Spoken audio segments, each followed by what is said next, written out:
Hey guys, tonight we're diving into something unique. Picture yourself squeezing into a corset 2 sizes too small, painting your lips with crushed beetles, and stepping through the swinging doors of Frontier Saloon where the whiskey is dubious and the men are rougher still. This is the raw reality of being a saloon girl in the Wild West. Fair warning, you might not make it out of this unscathed. Before you settle in, give the video a like and subscribe if you genuinely enjoy my content. No pressure. Also, drop a comment with your city and the current time. I read every single one.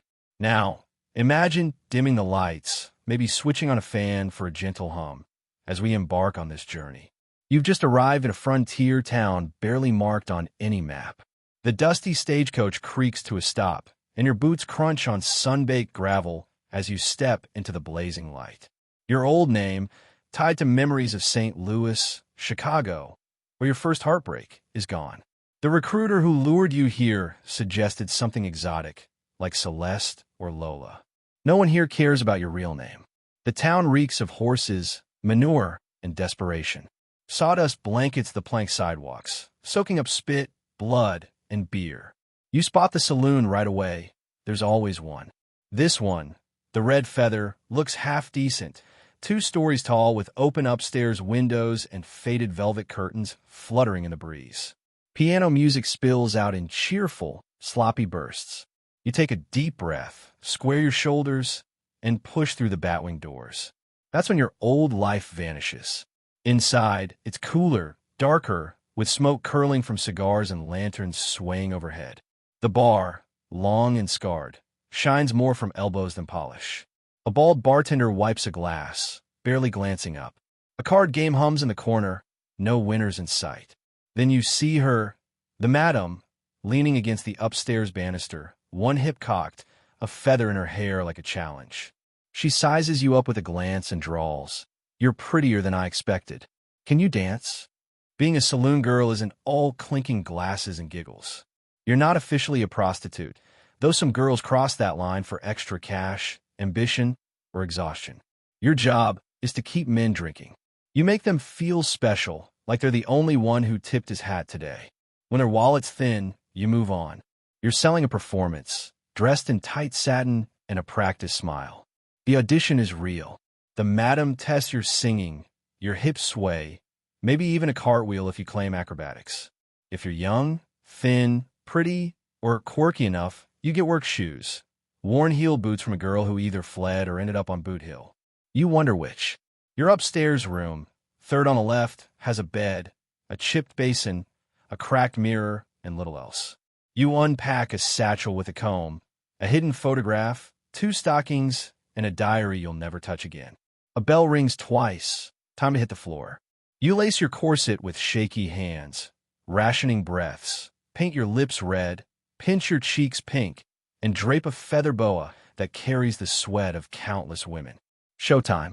The top girls claim prime tables near the card games or piano. As a newbie, you're stuck at the bar, dodging spills and handling drunks too broke for more than watered-down beer. One slurs your name, says his wife just died. You nod, touch his wrist, coax another round. He tips a silver coin. You smile like it matters. Every night ends the same. Climbing stairs before dawn, legs aching, hair sticky, ears ringing with laughter and piano notes. If you're lucky, your tips secure your spot. If not, the madam might deliver an envelope and a warning. Step it up, or someone fresher takes your place. There's always another girl on the next coach, a brighter smile waiting to outshine you. Historical fact: not all saloon girls were prostitutes. Many were dancers, singers, or conversationalists hired to keep men spending. Quirky fact: some wore bells in their petticoats, a jingle with every step for self-promotion. Debate: was saloon life empowering independence or a gilded cage of exploitation? The next morning, your body aches, back, feet, ribs crushed by the corset. You roll over on a lumpy mattress, staring at a ceiling with water stains like dancing devils. 2 girls, Frenchie and Daisy, bicker in the hall like sisters who'd steal from each other. You stretch, regretting it instantly. Dressing is a chore. You imagine glamour, ruffled skirts, velvet corsets, but the reality is stiff, sweaty fabric, and itchy lace. The corset's boning pokes through, threatening to stab if you breathe wrong. The boots, too small, belong to Kitty, who vanished weeks ago. Dressing takes ages. A cotton chemise to soak up sweat, then the corset, laced alone unless you bribe another girl. Too tight, you'll faint. Too loose, you'll look sloppy. Skirts pile on, petticoats for volume, then a heavy dress built for spilled beer and wandering hands. Stockings slip, garters pinch, and your body rebels with calluses and bruises. You can't eat much, your stomach's too compressed. Makeup is a ritual. Chalk powder for pale cheeks, beet juice or French rouge for lips, charcoal for brows, lashes curled with a hot spoon. You burn your fingers' weakly curling hair with a heated poker. The corset presses like an impatient finger, leaving blisters if it's the wrong fit. Some girls faint mid-dance, others puke in alleys and return smiling. You heard of a girl who cracked ribs fainting but worked the next week. Why? The pay beats, sewing or washing, and no husband hires his wife for this. Ruby, another girl, leans in your doorway mid-makeup, cigarette in hand. Lace tighter, sweetheart, she smirks. She's right. Men love tiny waists, oblivious to the organs you've rearranged. Saloon girls aren't fragile. You learn to walk in heels on broken floors, smile through chapped lips, laugh at vile jokes, patch stockings with stolen thread, and hide hairpins in your corset for safety. Historical fact: corsets often caused long-term organ damage by reshaping ribs and compressing stomachs. Quirky fact: some girls padded corsets with horsehair or cotton for curves. Debate: were corsets oppressive or empowering? In the cracked mirror, you're no longer yourself, just silken fire ready for the stage. The piano starts, the bell rings, and you're on in 10. Time to smile. You didn't expect an interview, but here you are on a worn velvet chair across from the madam, lighting a cigar and counting bills. A crooked painting of a wild-haired woman with a pistol looms behind her. Maybe her, maybe a warning. Can you keep men interested without dropping your bloomers? She asks, smoke curling. No talk of references or education. Sounding too smart is a liability. You mention your conversation skills, a few jokes, some parlor dancing. She snorts. If you can fake loving a man while seeing through him, you'll do fine. Your job isn't love. It's making every broken cowpoke feel fascinating, selling hope and attention. The audition comes fast. Silas, the grumpy piano man, plays a half-hearted tune. You twirl, smile, shake your skirts. The madam interrupts. Laugh like you're drunk and flirting. You do. Now like you hate yourself a little. She nods, satisfied. Start tonight. Last a week, you get a real bed. Trouble? Find me or Billy the bartender. Only take coins, drink watered down, and never walk home with a minor alone. Paperwork is just your name on a liquor invoice with vague rules and a note about a lady's reputation. Ironic, since you're no lady now. Your room, a closet off the kitchen, has a dented basin and a cot. Upstairs rooms with locking doors and flowers instead of bruises are the goal. Kitchen girls ignore you. One mutters you'll be gone by Tuesday. It's Monday. Your first night, you're handed a tray for table 3, 3 prospectors, and a ranch hand reeking of cowhide and kerosene. You flirt, a hand on a shoulder, a loud laugh, steering talk to keep whiskey flowing. The madam watches like a hawk. Stand still, she snaps her fingers. Motion and smiles mean money. You're an actress on a sticky stage, paid for performance. Sitting's risky. Some men assume too much, others just want company. It's a tightrope. Too cold, no tips. Too warm, trouble in the alley. A miner grabs your hip. You slap his hand. He shouts about city girls. Billy, the bartender, tosses him out to cheers. You're shaking. Later, the madam offers a drink and a nod. Not bad. You'll toughen up. You already are, nerves fraying, spine stiffening. You don't flinch at yells or cry at sneers. You survive. Historical fact: many saloon girls were hired through vague ads or recruiters hiding the gritty details. Quirky fact: some saloons tested girls' charm with mock flirtations. Debate: were madams protectors or exploiters, profiting off desperate women?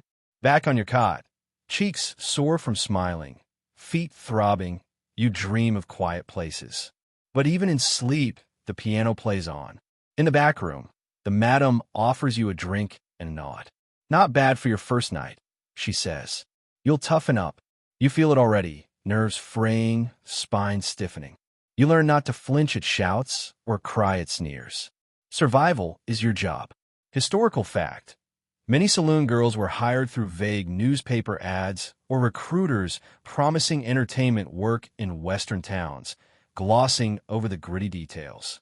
Quirky fact: some saloons demanded a mock flirtation test, a live showcase of a girl's charm and marketability under pressure. Debate: were madams protectors or exploiters, profiting off desperate women's charm and coin? You return to your cot, cheeks sore from smiling, feet throbbing from endless motion.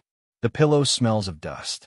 You dream of quieter places, but the piano haunts your sleep. There's no real morning here, just exhaustion's shades. You wake not rested, but because sunlight cuts through high windows and a tray of glasses crashes in the hall. Groaning, you roll over, regretting it instantly. Knees popping, shoulders feeling wagon-crushed, corset boning etched into your back like a cruel tattoo. You splash rusty, lukewarm water from the cracked basin onto your face, shocking your eyes open. A crooked mirror sliver shows a woman with smeared rouge and pillow-creased cheeks. You, or someone wearing your skin. You smile, test your voice with a half-whispered hum, and try believing it's a good day. It won't be. Your routine isn't like the town's. Your morning starts late afternoon, after passing out half-laced in last night's clothes. Fully undressing is too much. Unlacing the corset is agony. Relacing alone worse. You loosen it just to breathe, boots half on, collapsing like a broken marionette. This, they say, is normal. First task, getting clean, frontier style. No bathtubs unless you pay, and even then, the water's used thrice before. So, it's a bucket bath, tepid water over a washcloth, scrubbing arms and neck, avoiding soaking your skirt. You pinch cheeks for color, dab powder, and hope no one sees the circles under your eyes. Downstairs, the saloon rumbles. Floors are barely swept. Last night's beer lingers like a ghost. The piano's quiet, keys covered until Silas arrives at dusk. You wipe the bar, shoo a mouse, reshelve bottles, some full, most empty. Your shift starts when lamps flare and doors swing wide, welcoming sunburned dreamers. Early customers are quiet. Ranchers, blacksmiths, drinking heavily in silence. You ease in, asking about cattle, crops, or aching backs from last week's storm. They say little but might leave a nickel. By evening, miners roll in, loud, dirty, pockets heavy with gold dust or fool's gold. They're rowdy, unpredictable, but tip well if you feign interest in their tales. You ask about mine shafts, falling rocks, or trapped men. One swears he'll be a millionaire by Christmas. Don't forget me when you're rich, you tease. He tosses $2 silver into your garter. You hide them fast, someone's always watching. By night, the saloon hums. Music starts, tables fill, air thick with smoke and sweat. You dance, not grandly, but weaving between tables, swaying, pulling men for clumsy waltzes on uneven floors. Blisters form, but you smile until your jaw cramps, laugh like you mean it. Sometimes you do, oddly. You pour drinks to earn, but also to keep men happy. Drunk men start fewer brawls. You're a peacekeeper with a tray of watered-down whiskey and a crooked grin. No official shift end. Just a taper around 2 or 3 a.m. when the piano slows and card games end in curses and empty pockets. You snag a kitchen sandwich, cold meat, stale bread, and eat on the back steps, ignoring the alley's stench. It's quiet. No one demands your smile. You watch stars and count today's touches, shoulders, elbows, rough hands brushing yours. The grime of strangers lingers despite scrubbing. The madam counts coins, knowing each girl's earnings to the penny.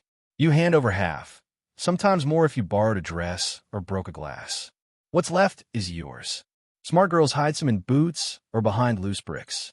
Trusting the madam with your future is like trusting a rattlesnake with a baby. Historical fact: saloon girls work 12 to 16-hour shifts with no breaks, paid by drink commissions and tips. Quirky fact: Some saloons gave girls punch cards, whole punch per drink sold. 10 drinks, a bonus $1, like a grim coffee shop loyalty scheme. Debate. Could girls survive this routine long term, or did most burn out, vanishing in a marriage, madness, or oblivion? You collapse before dawn, bruised arms, swollen ankles, corset still laced from exhaustion. The silence when the music stops is louder than your heartbeat. You stare at the ceiling, dreaming of a week's sleep or a place where smiling isn't mandatory. Your life is transactions, time, touch, smiles for cash. Not all coins are equal. Some clink honestly. Others are light, maybe counterfeit. You pocket what you can. Money is survival, and survival doesn't ask questions. No salary, just a cut, half or less of every drink you coax from a man's hands. You've sold whiskey to widowers with a flutter of lashes and hate how easy it's become. More drinks, more earnings, so you laugh louder, lean closer, suggest another round to dull their pain. Tips are fickle. Some men drop coins just to watch you bend. Others ramble for hours and leave nothing but tobacco breath. You spot spenders, clean boots, stained knuckles, gold toothpicks, and treat them like kings. Broke ones get a polite smile and a slow exit. You upcharge drinks for yourself. Tea or colored water in a shot glass, selling camaraderie, not alcohol. The madam calls it preservation. You call it survival. Drinking real liquor would ruin you by midnight. Side deals blur lines. Officially, you're not a prostitute. Saloon licenses say entertainment. But some girls go upstairs for dollars, jewelry, or exhaustion. It's not always sex. Some men pay to cry or pretend you're someone else. You haven't gone upstairs, not yet. The madam says you'll know when it's worth it, but always get paid first. The house takes its share. Going rogue, deals in alleys, or sneaking off, spreads dangerous rumors. Stories circulate. Millie ran off with a man promising marriage in a Denver house. They found her in a creek bed, still in her garter, one earring left. The madam gave her room to a Wichita girl that day. So, you keep dealings honest, flirt, dance, pour, and lie through your teeth for dollars, calling a gambler your favorite or swearing you're saving for a flower shop. You almost believe it. Your earnings split 3 ways. The madam's till, your food, your hidden stash under a floorboard, a few coins, folded bills, a cameo necklace from a bet. It's not enough to leave, but enough to dream, the priciest thing here. A man named Walter trades fake coins for tips, clipped silver or for money that fools drunks. It's risky. Getting caught at the store means trouble. You don't ask where he gets them, just trade and hope they pass. One night, a Kansas City banker, smelling of cigars and citrus, tips $5 silver for pouring rounds. He watches you like he's memorizing you, says it's for your trouble. You don't ask what trouble means, just thank him and hide the coins. Historical fact, saloon girls earned through commissions, often half a drink's price, pushing them to sell more. Quirky fact, some towns use saloon tokens, bar-only currency worthless elsewhere. Debate, did this system exploit women or offer rare financial independence when most jobs barred them? You count sticky, tooth-marked coins, each one a step toward a flower shop or away from here. You dream of a place where men pay to hear you, not touch you. The drinks you pour are vile. Cheap whiskey cut with turpentine or worse, cloudy enough to hide its sins. Men drink it because you smile like it's champagne. You drink ladies' tea, colored water in a bourbon bottle. The madam taught you, real liquor floors you by midnight, ruins you by Sunday. Some men push you to drink, thinking it makes you pliable. You fake tipsiness, giggles, stumbles, twirling a curl, keeping them interested without looking weak. You tried real whiskey once, dare by Frenchie. It burned like a forge, clench your stomach. You laughed, but your body flinches at uncorked bottles now. Opium's another trap. A curtained back room with low couches and perfumed smoke caters to special clients. Some girls join them, saying it dulls the pain. You tried it once. The sweet haze slowed your heart, made the world underwater, but forgetting your name scared you more than any gun. Addie, a girl who used it nightly, went from sleepy to missing shifts, talking to ghosts, then wandered barefoot into the desert, chasing visions. No one knows where she is. Upstairs rooms, meant for travelers, host drunks, or lonely businessmen. Some girls go up for cash or to keep rich clients happy, dreaming of marriage. Others come down with split lips or missing shoes, eyes too quiet. No police care. Consent blurs when money and dignity tangle. You haven't gone upstairs, holding a fragile line out of stubbornness or belief in escape. A man offered $20 to spend the night, promising no touching, smelling of peppermint and sorrow. You danced instead, buying another hour of safety. Historical fact. Many saloon girls weren't officially prostitutes, but faced pressure for transactional relationships. Quirky fact. Some used signals, flowers and hair for no upstairs, colored ribbons for negotiable, a dropped glove to summon the madam. Debate. Was it agency or survival master's choice? You lie in bed, counting days you've held your line, wondering how many remain. You think about that $20 folded in a customer's pocket, waiting for someone to say yes. The piano man arrives before sunset, sleeves rolled up, scowling like he's overworked and underpaid. His name's Silas. Last name unknown, origins murky, but he plays like he outsmarted the devil in New Orleans. His cracked fingers dance over keys, beer damp with bourbon. He ignores requests unless silver's offered, then plays the wrong tune to make a point. The saloon stays lifeless until his first chord, like a window opening in a stifled room. One sharp note shifts in a wild rhythm, making floorboards sway. The whiskey tastes better, smoke hangs prettier, and you move with purpose. You dance early, before the crowd thickens, setting the tone. Standing pretty isn't enough. You must draw men in, one sway at a time. The madam demands motion, a lure with a pulse, reeling in lonely souls from a sea of dust and regret. Your feet catch the beat, then hips, then shoulders. You twirl, smile, clap, and seize a hand. Men rarely refuse. You lead them to the sawdust-thick floor near the piano, grooved soft by years of boots. You dance with old men, young ones, gamblers, miners, cowhands, drifters. Some lad, most don't. You make them feel skilled, always smiling. The dances aren't polished. No waltzes unless an Easterner insists. It's fast, stompy two-steps or swaying circles until someone stumbles. The piano races, slows, dips mournful, then surges. It's chaos, but it works. Other girls join when they can, linking arms or spinning in mock circles for attention. Every move's calculated, not for joy, but for tips, drink orders, or the hope a losing gambler thinks your drink will shift his luck. Then there's singing. You never planned it, but one night Silas plays a tune your mother hummed while scrubbing floors. You sing softly. He leans in, plays louder. A man slaps the table, shouting, "Let her sing." Heart pounding, mouth dry, you stand by the piano, voice thin then steady, raw, true, aching. The saloon quiets. All lean in. It's not operatic, but it's real. When you finish, claps and hoots erupt, coins fly. You gather them, stunned. The madam nods like she knew all along. Now you sing some nights, when the mood strikes and Silas isn't too drunk to match your key. Ballads, old tunes, stories in song. Men crave sad ones, feeling their heartbreak matters. A sweet note nudges them to buy drinks and slip coins into your bodice. You know singer, just a corseted girl hoping her voice holds through the smoke. A traveling salesman offers to take you on tour, claiming your voice could make him rich. He scribbles his San Francisco agent's name. You tuck it in your stocking, just in case, but singing brings risks. Attention breeds jealousy. One girl spills wine on your dress. Another claims you lip sync. Popularity's dynamite. It could open a future or explode. Historical fact. Many saloon girls performed, singing and dancing to liven crowds and boost drinks. Quirky fact.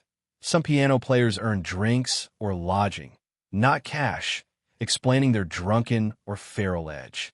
Debate. Did these roles offer entertainment careers or exploit talents for saloon profits?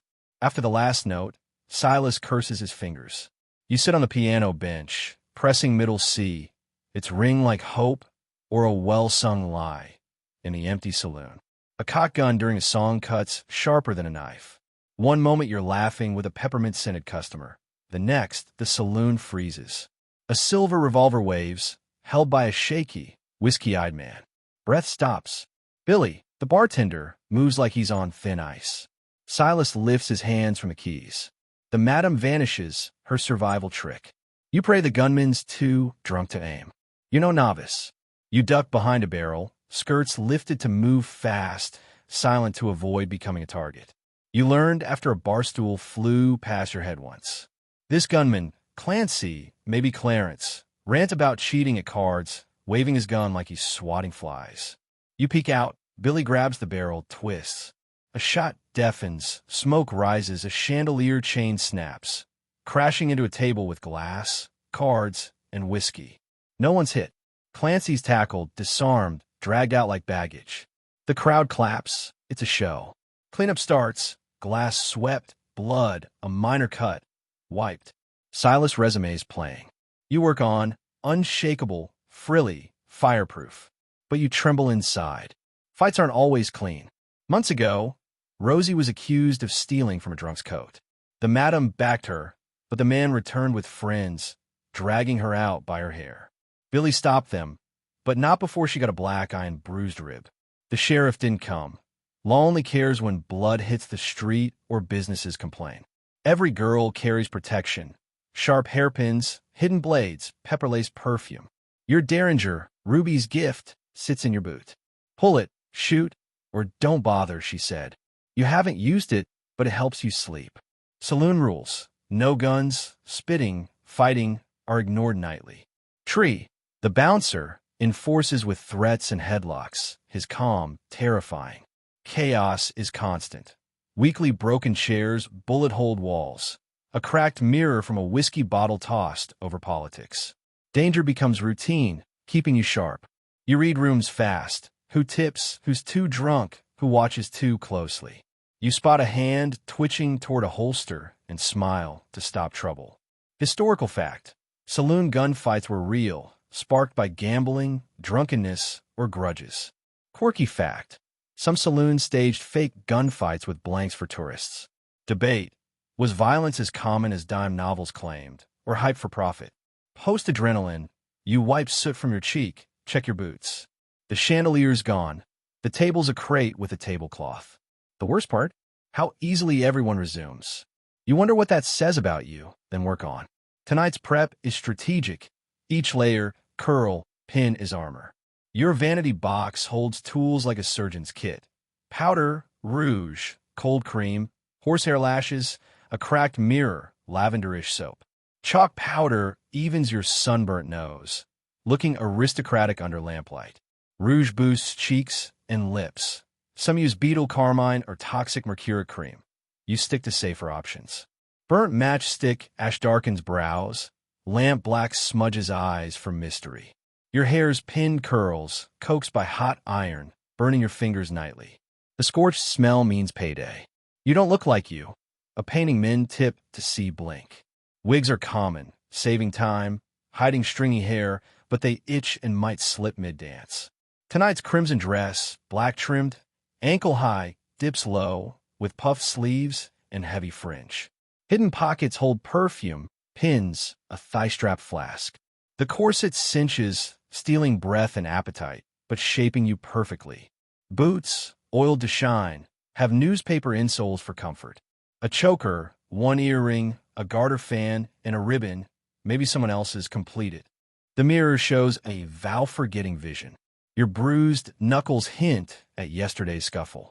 The bell rings, time to stop thinking. On the floor, smoky lamplight blurs flaws. You stride in like you own it. Men nod, grin, raise glasses. You pause, smirk, letting their gaze settle, selling mystery. You dance, flirt, laugh like you haven't cried in weeks. A man calls you the prettiest west of the Mississippi. You thank him, pretending it's new. Another grabs your waist. You dodge gracefully, untempted to kill yet.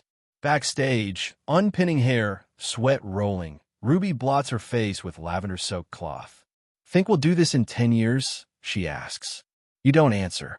The makeup gowns, illusion, it's not forever. Historical fact, saloon girls use toxic makeup like arsenic powders for allure. Quirky fact, Some mix gold dust in a cream for eyeliner or use shellac for lashes pre-mascara. Debate: did beauty routines empower image control or reinforce objectification?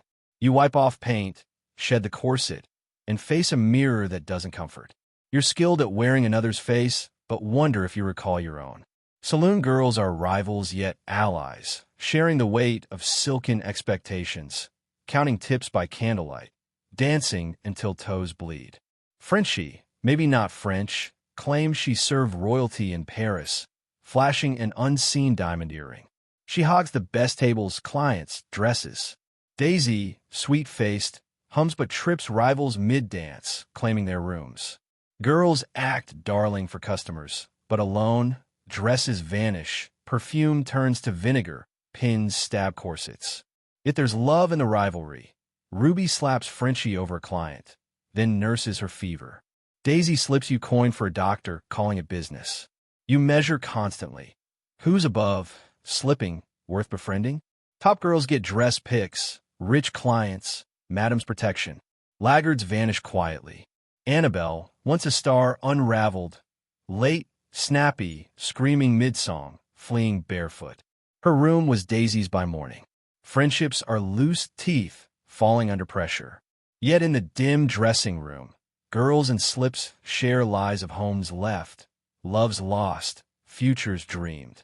Frenchie want a theater, Daisy a seaside house, Ruby a horse farm. Your flower shop draws eye rolls, but they smile.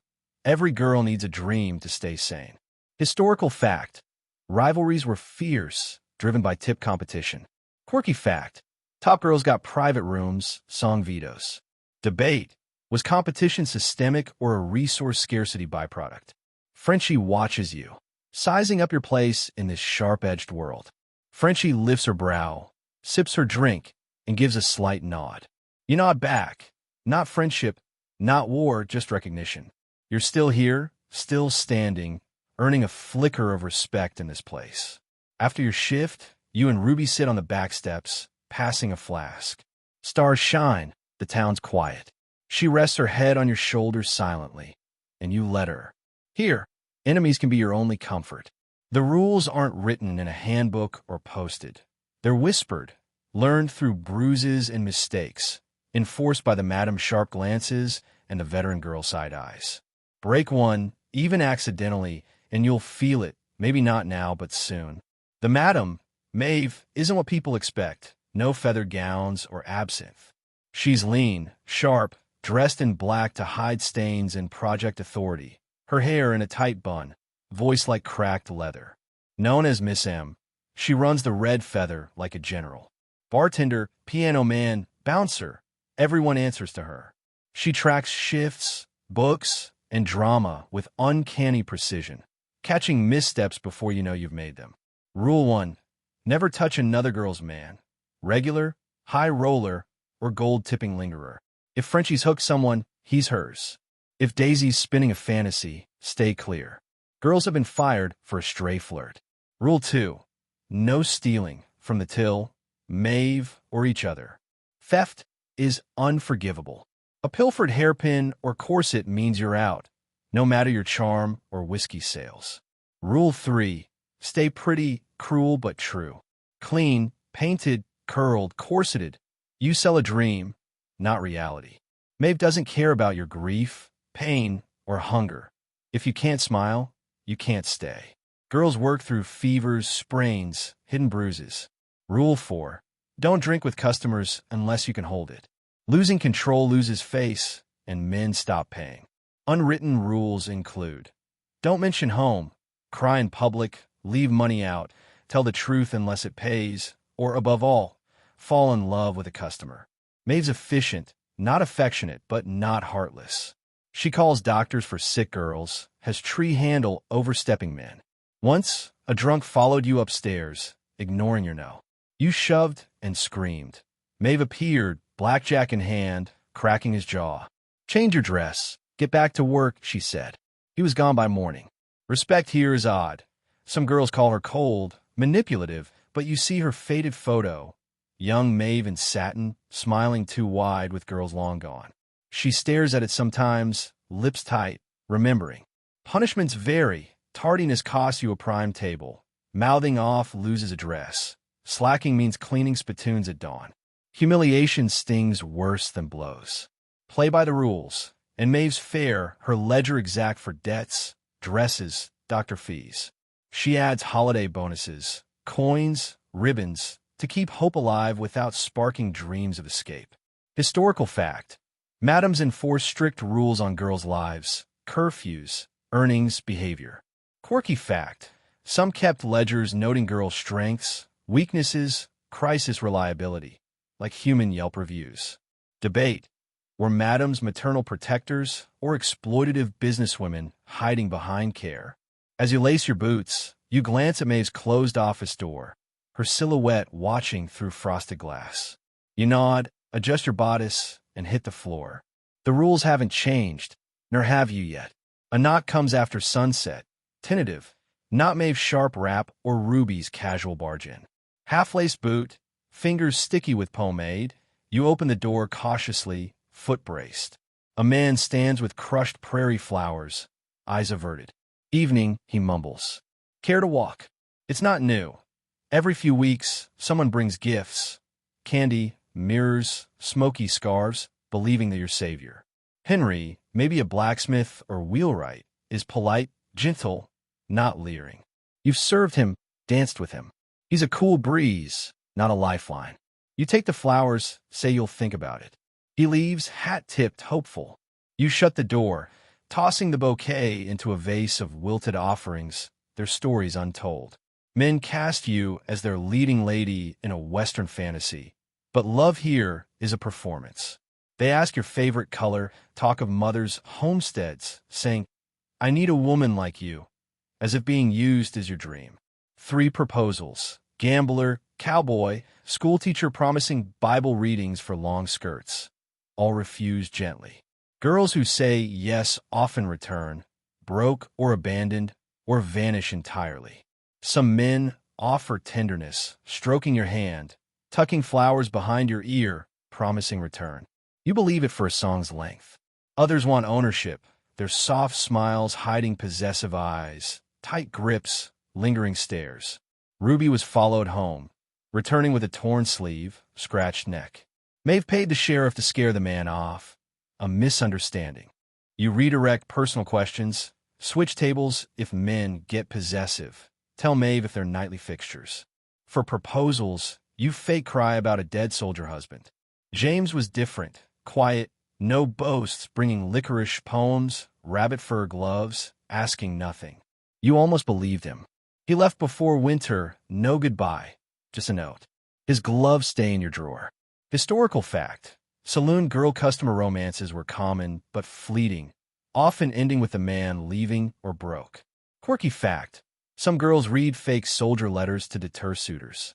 Debate. Were girls manipulated into romances, or did they leverage affection for survival? Dancing with a too-eager sweetheart. You smile, knowing he'll vanish soon. Maybe you'll walk with Henry tomorrow, or not, depending on the lies you can stomach. A cough starts small, dry, from smoke or shouting. It lingers, interrupting dances, songs. You sip water, chew licorice, rub camphor, but fear grows. Illness haunts the saloon. Hollow coughs, sharp breaths, moans behind doors. No one speaks of it. It's bad luck. Everyone watches for tiredness, forced smiles. Some recover, others don't. A back room near the kitchen, stocked with laudanum and washcloths, muffles the end. You helped once. Nora, fevered, raving, died at dawn. No funeral, just a cart, her name erased. Syphilis, the great rot, creeps silently, disfiguring. A regular returned, face half gone, bandana hiding ruin. Girls upstairs scrub with vinegar, soap, whiskey. Lillian uses garlic onion paste, burning but safer than decay. Gonorrhea's pain mocks its name. The doctor's mercury pills sting worse than the cure. Pregnancy's the unspoken terror. Missed periods, nausea, loose corsets, 3 bleak choices. Flee to a boarding house or kin, hoping for shelter. Stay, work until you show, knowing Maeve will cut you loose, or visit the woman behind the church who empties you quietly. A 16-year-old bled for days after. Maeve's doctor came too late. Her things burned in the alley. You sleep with a hand on your belly, not pregnant but haunted, tracking cycles like gospel. Frenchie's vomiting, blamed on oysters, but you saw her clutch her side, saw Maeve's paper packet. You make tea, sit near, risking no more. Dr. Dinshire treats rashes, infections, bruises from men who don't hear no, stitching with fishhooks, calling you lucky it wasn't your throat. Historical fact: saloon girls faced rampant disease with scarce care. Quirky fact: some carried garlic sachets for luck against illness.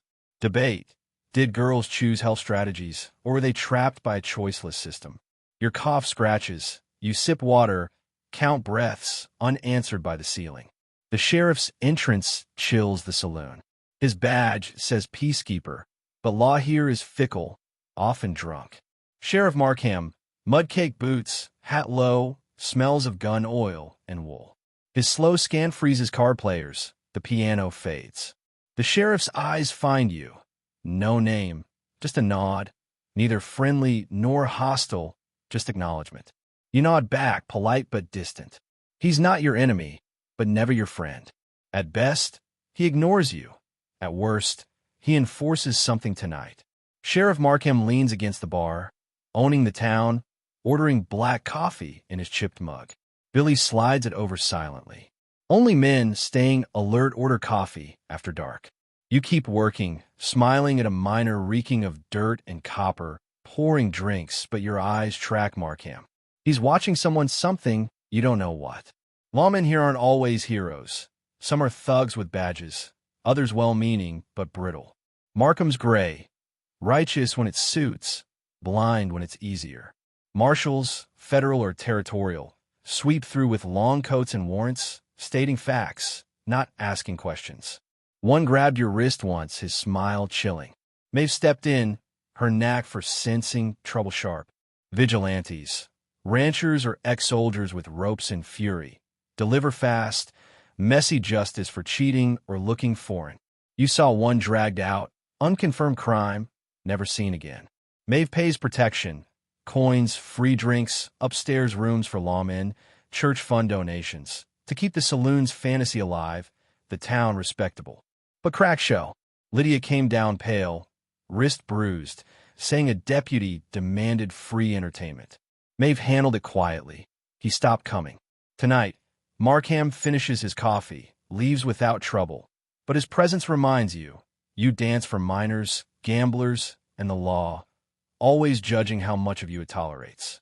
A girl gets too clever, reads too much, and she's arrested for indecency. Gone by morning. Historical fact: sheriffs and marshals wielded vast, often arbitrary power, using saloons for income and favors. Quirky fact: saloons kept ledgers of lawmen's free drinks, bribes in cursive and liquor stains. Debate: did officers maintain justice or manage chaos with smirk? Markham's hat tips, the door swings shut, the saloon breathes. You smile, one eye on the door, one on his corner, just in case. The saloon has two economies: the visible, clinking coins, garter tips, shady charm, and the hidden, where nothing's as it seems, everything priced in silence. Bootleg whiskey flows, not from Kansas City as Maeve claims, but from a trapdoor barrel stamped with a ranch brand, poured into fancy Tennessee labels. You saw it once, fetching ice, and kept walking. Don't get curious. Gambling's rigged.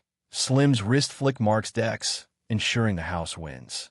He and Maeve split the take. Tree silences complainers. The back room, windowless, guarded, holds fine liquor, Mexican cigars, a bolted strongbox, and ledgers with gold scales. You saw Maeve there with a too-fine man, her smile cold. Need more ice? She asked. You backed out. Smuggling thrives, absinthe, lace, opium in flour sacks. The saloon, a crossroads hub, sells more than drinks. Men leave with secrets, some with girls. A silent newcomer works the floor, then vanishes, borrowed. Ruby shrugs. Your stomach churns. Not all's dark. Girls cover each other. Pawn a necklace for rent. Ruby smashes a kneecap for you. Frenchie sells stolen cigars, splitting profits with Silas. You hustle eggs from a shy farmer's boy, reselling them for double. Your stash, behind a stove brick, grows, giving leverage. The saloon's a house of cards. One wrong pull collapses it. You skirt edges, smile right, stay clean. Overhearing Maeve and a railroad man discuss land rights and payoffs, you catch a laugh. They think I run a saloon. Charming. Historical fact. Saloons were black market hubs, bootlegging, gambling, contraband, with lawmen's nods. Quirky fact. Saloon tokens doubled as local currency for drinks or bets. Debate. Were women like Maeve criminal masterminds or survivalists in a rigged system? You pass the back room, door ajar, crisp Eastern money counted inside. A shadow moves, the door shuts. You don't ask questions. You dance, pour, smile, ignoring the real deals.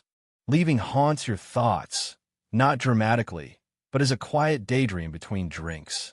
A ticket, a train, a new name, a new life. It's simple in theory, but the saloon's current pulls hard. Tess tried, sweet and clean, promised a cottage by cattlemen. She left, returned bruised, broken, silent. Maeve gave her a dress, no questions. Most escapes fail. Girls run out of money or trust the wrong man. Some vanish entirely. Leland offered San Francisco, a sister's boarding house, honest work, half the fare in wax paper. You tore it up, unsure if you doubted him or yourself. Without the saloon, who are you? The fantasy lingers, a piano tune, loose hair, a hatbox, freedom. But Maeve's iron gaze, the puking drunk, the girl's loud laughs tether you. You know the boots for rain, the good tippers, the hiding spots. That's worth something. June, a myth or truth, bought a boarding house with her tips, banning men upstairs, hiring girls escaping this life. You imagine her lock, her key. Historical fact. Many saloon girls tried escaping through marriage or business, few succeeding without support. Quirky fact. Some placed coded newspaper ads to reinvent themselves. Debate. Was turnover from burnout, choice, or violence and lack of opportunity? Ruby whispers she's saved $40, eyeing Denver. You nod, hiding doubt, counting your own stash. A brass key to nothing, a whispered someday. Wild Bill Hickok enters, and the saloon's air thickens. The piano stops. Silence sweeps in with desert wind. His heavy-heeled walk drags a legend, tall, lean, long hair, black hat, frock coat, 2 pistols. He parts the room like a storm's eye, wordless. You freeze, tray in hand, nerves gone. He's no ordinary gambler. He's myth incarnate. Maeve glides up, dress pristine, purring Mr. Hickok like old friends. He orders a whiskey bottle, no glass, leaning on the bar like a regular. Whispers of Deadwood and 50 men ripple. Poker players behave. His eyes, tired but sharp, find you assessing. You sway over, voice low. Welcome to the Red Feather. Drink or scene. His mouth twitches. Little of both. You pour, sit at his quiet table on Maeve's signal. Be nice, don't attach. He's dry, polite, talks of trail dust, death smell, gunfighter sloppy ends. You laugh too much. He notices, complimenting your perfume while expecting a bullet. He watches you dance, ignoring challengers. One slaps you, Bill stands, and the man retreats, reputation's weight enough. He stays 2 hours, wins poker, tells a half-true Calamity Jane tale, then says, if you're here in a year, I'll be surprised. Compliment or warning. The saloon exhales post-exit. Gossip erupts. Frenchie claims a wink, Daisy a Santa Fe meeting. Maeve counts money silently. Historical fact. Hickok's reputation hushed saloons. Quirky fact. Near blind, he wore reversed pistols for a fast cross-draw. Debate. Was he hero or self-made myth? You replay his words, counting your stash, wondering if he saw something you haven't. Pickaxes clang, a gold rumor from a gambler's dusty fingers 2 weeks ago. Wagons, mules, and shovel-wielding men flood town. Tents sprout, stores gouge, the saloon explodes. Your nights start pre-sunset, end at dawn. The saloon's air grows thick, hot, reeking of unwashed bodies and desperate hope during the gold rush. Tables overflow, the bar's mobbed. Silas plays until his fingers bleed, a rag soaking up the blood. You don't stop either. Minors, unlike regulars, crave noise and flash, not romance, to fill the void of lost lives. Sleepless, fueled by jerky and dreams of striking it rich, they're a different breed. The real finds are quiet, slipping silver like secrets. The wannabes gamble wildly, tip big, flaunt nuggets. One, reeking of dynamite and moonshine, spins you, nearly dropping you, then grabs your wrist, asking about marriage in a tent. You slip away, laughing off. Maeve hires 3 new girls, none last. One cries after a shift, another vanishes, the third's knocked out in a brawl, nose bleeding, dress torn. You drag her upstairs. She doesn't return. Fights erupt over cards, women, drinks, silence. 5 chairs break nightly. The bar's mirror shatters again. Billy cracks a bottle over a head. Tree, sleepless on bourbon-laced coffee, hauls men out. The undertaker visits twice, tipping you. You girls keep me in business. Beneath the chaos, miners' fear pulses, not just of failure, but of being forgotten. They spend like kings, knowing the gold will dry up. You're their priestess, blessing desperation with a smile and whiskey. A young miner, hands cracked, eyes wild, vows to buy you something pretty. You touch his hand. You already did. His smile is worth more than gold. Historical fact: gold rushes brought wealth and population booms, followed by crashes that gutted towns. Quirky fact: saloons took gold dust as payment, bartenders eyeing its weight and color. Debate: did saloon girls gain mobility or become disposable in busts? Your pockets weigh heavy, but your soul's ashlight. Pickaxes haunt your dreams. You sleep in boots now, not for style, but because gunfire or fire might jolt you awake. A thunderstorm gunshot sends you rolling to the floor. Smoke follows, a lantern too close to curtains. You grab your coat, money, pistol, fleeing as Maeve shouts orders. Frenchie saves dresses. Ruby comforts a crying girl. The upstairs burns, but the saloon survives, bar and piano intact. Smoke lingers for weeks. Brawls explode. One leaves 3 bleeding, another loses an ear. Silas plays faster to calm them. Shootouts spark over cards or women. You hit the floor, silent, crawling to safety. A man gambles through a thigh wound. Maeve shoots a till robber through her office curtain. Blood mopped up in an hour. The saloon's a stubborn beast, patched with your sweat and secrets. You move to a quieter room, nailing your stash inside the dresser. Derringer nearby, a wet rag by the basin for smoke. An earthquake rattles bottles. You brace, joking it's God, shuffling cards. You dance on. Historical fact: fires ravaged wooden frontier towns, saloons often rebuilding. Quirky fact: girls carried fire kits, stockings, cash, combs for escapes. Debate: did disasters make women resourceful or deeper casualties? On the back steps with Ruby, soot-covered, she asks if you'll survive. Probably not, you say laughing. You're back the next night, borrowed dress, boots laced. Whispers of books, newspapers, votes for women slip through the dressing room. Ruby and Frenchie murmur about meetings. Daisy reads by lamplight. Frenchie slips you a pamphlet, the voice of the women of the West. It questions why women can't vote, why men control wages, why you're shamed for working. It's a slap, not propaganda. You hide it, noticing the saloon's rules aren't laws. Only women get arrested for being loud. Men escape judgment. Ruby leads you to a burned-out dry goods shop. 6 women meet inside. School teachers, seamstresses, discussing suffrage petitions, reading circles. You listen, mind roaring. Back at the saloon, Frenchie quotes poetry. Daisy flaunts Latin. You slip pamphlets to others. Maeve warns, this town eats clever girls. You ask if she was one. She doesn't answer. You hide books, join whispered plans, learn of Wyoming's women voters. A customer asks your dream job. You say, teach men to listen.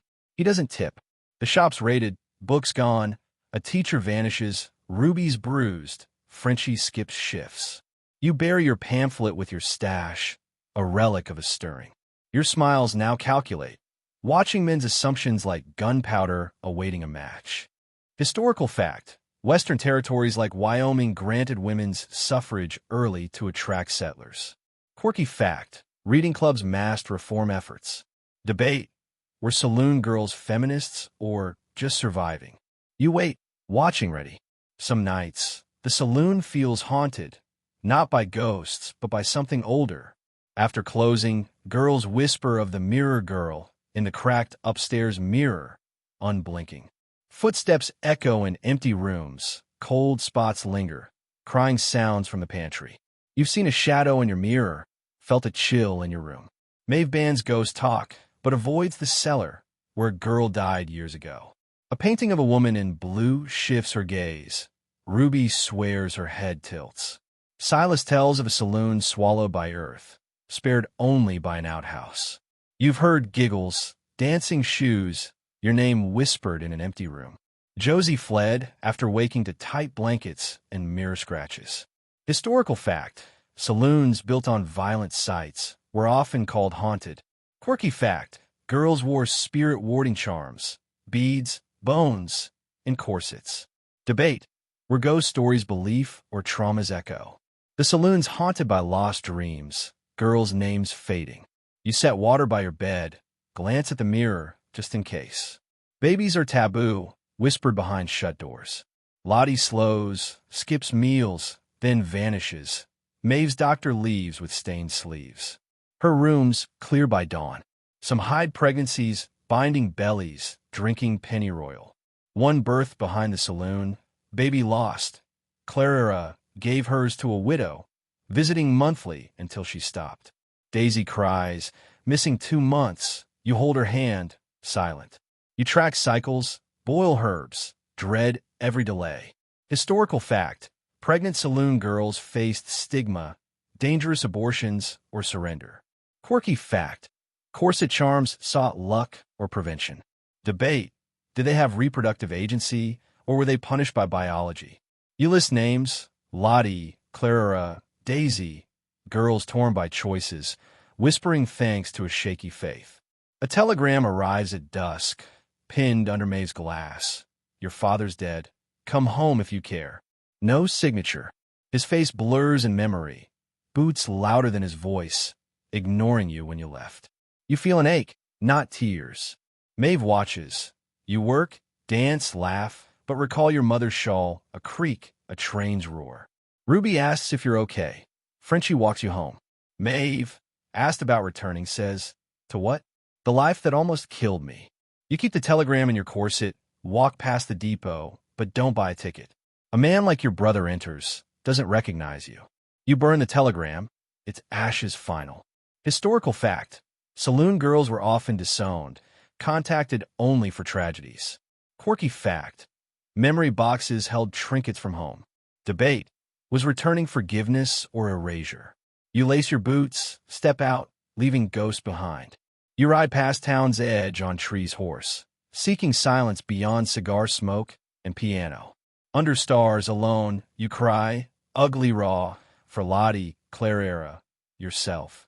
You name the girls, confess exhaustion, longing to escape, loving and hating the saloon. You imagine a bakery, a bookstore, a house without customers. The red feathers in your bones, but not your whole story. Historical fact. Women found solace in solitude. Quirky fact. Corset notebooks held gossip, debts, dreams. Debate. Did solitude heal or mask burnout? You ride back, wash your face, add a magazine clipping, a woman riding alone, to your tin. You sleep dreamless, unchaste. Your last night at the Red Feather is quiet, no drama. You wake before dawn, body saying, go now.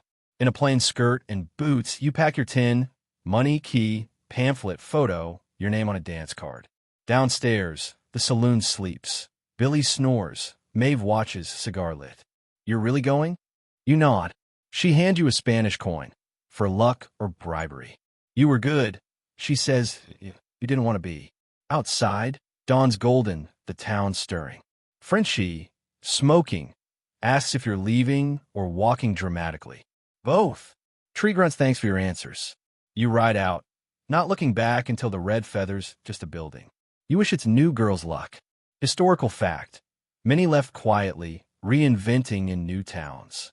Quirky fact: cryptic cards were left as confessions. Debate: was leaving triumph or quieter struggle?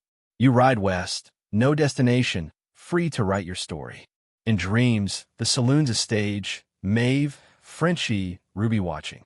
You wake, touch your key, drink tea, read, name the girls, toss Maeve's coin, and know your ending.